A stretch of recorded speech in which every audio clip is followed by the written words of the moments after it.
4월 17일 금요일 경건의 시간을 시작하겠습니다. 기도하겠습니다. 평화의 말씀을 주신 하나님, 세상의 환호가 아닌 주님의 진실한 음성 앞에 저희를 세워주심에 감사를 드립니다. 성령 하나님, 저희 영적인 눈이 밝아지게 하여 주시어 묵상 가운데 주님의 참된 평화를 발견하게 하옵소서. 그리하여 오늘 주님이 저희에게 허락하신 참된 평화를 온전히 누리게 하여 주옵소서. 예수님의 이름으로 기도드립니다. 아멘. 요한복음 12장 9절에서부터 19절까지의 말씀을 보겠습니다. 같이 읽습니다. 유대 사람들이 예수가 거기에 계신다는 것을 알고 크게 떼를 지어 몰려왔다. 그들은 예수를 보려는 것만이 아니라 그가 죽은 사람들 가운데서 다시 살리신 나사로를 보려는 것이었다. 그래서 대제사장들은 나사로도 죽이려고 모의하였다. 그것은 나사로 때문에 많은 유대 사람이 떨어져 나가서 예수를 믿었기 때문이다. 다음 날에는 명절을 지키러 온 많은 무리가 예수께서 예루살렘에 들어오신다는 말을 듣고 종려나무 가지를 꺾어들고 그분을 맞으러 나가서 호산나 주님의 이름으로 오시는 이에게 복이 있기를, 이스라엘의 왕에게 복이 있기를 하고 외쳤다. 예수께서 어린 나귀를 보시고 그 위에 올라타셨다. 그것은 이렇게 기록한 성경 말씀과 같았다. 시온에 따라 두려워하지 말아라.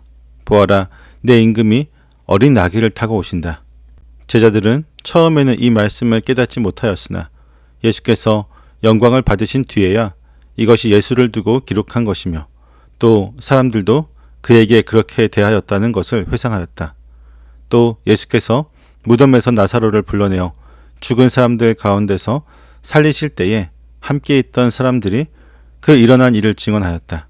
이렇게 무리가 예수를 맞으러 나온 것은 예수가 이런 표징을 행하셨다는 말을 들었기 때문이다. 그래서 바리새파 사람들이 서로 말하였다. 이제 다 틀렸소.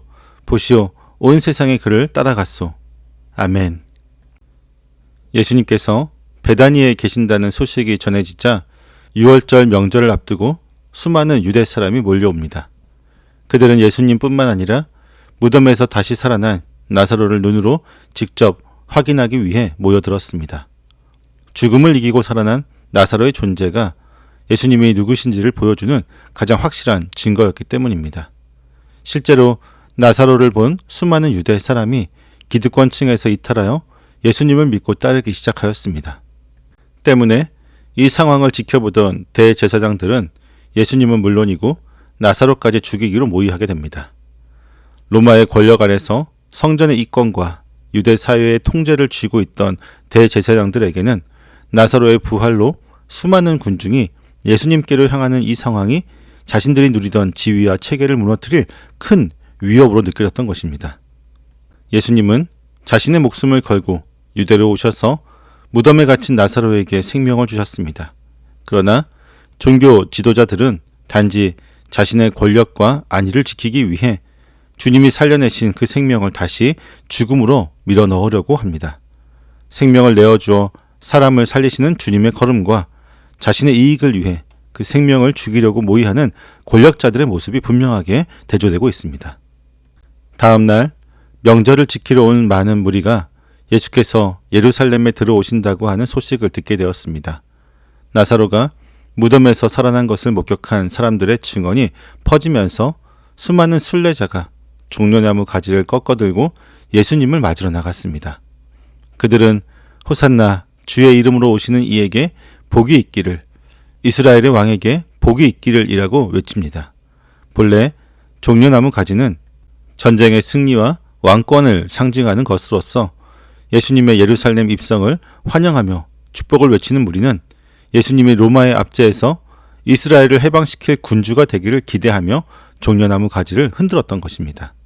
나사로에게 생명을 주신 표적의 참된 의미는 알지 못한 채 자신들의 정치적인 기대를 채워줄 수 있는 승리의 왕을 기대하고 환영했던 것입니다. 이처럼 수많은 군중이 예수님을 이스라엘의 왕으로 부르며 환호하자 이를 지켜보던 바리새파 사람들은 이제 다 틀렸어, 보시오, 온 세상이 그를 따라갔소라고 탄식하였습니다. 대제사장과 바리새파 사람들은 예수님을 통제하고 죽이려고 모의했지만 정작 예루살렘의 한복판에서는 온 세상이 예수님을 왕으로 따르는 상황이 벌어지고 있었던 것입니다.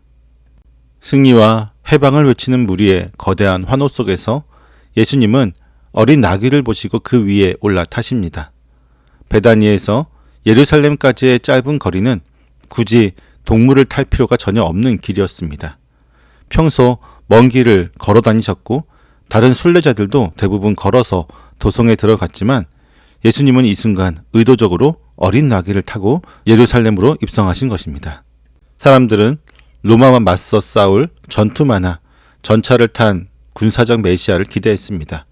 그러나 예수님께서는 병거와 군마가 아닌 이방 사람들에게 평화를 전할 것이라는 스가랴 선지자의 예언대로 나귀 새끼를 타셨습니다. 무력으로 세상을 정복하는 군주가 아니라 참된 평화를 주시는 왕으로서 예루살렘에 들어가신 것입니다. 제자들은 처음에는 예수님이 왜 어린 나귀를 타셨는지 그 의미를 깨닫지 못했습니다. 하지만 훗날 예수님이 부활의 영광을 받으신 뒤에야 비로소 예수님의 이 행동이 성경의 예언을 성취한 것임을 알게 됩니다.